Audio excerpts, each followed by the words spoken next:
Hey there, in this quick video I'm going to compare the Canon R1 with the Canon R3 and what are the main differences. So the sensor resolution is the same, the ISO range same with the mount, same with the image stabilization screen. The viewfinder is better for R1 comparing to R3. Also the continuous shooting speed, you have 40 FPS for electronic, that's better for R1.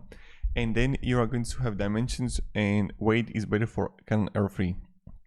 Now when we're going to look here, we can clearly see these things here. So the Canon R1 got better dedicated video, better pre-shooting buffer, it got the lens brightening correction, also viewfinder magnifier, number of focus points, then the continuous shooting, a full-size HDMI port, pixel shift high-res mode, focus stacking, and ICS stop effectivity.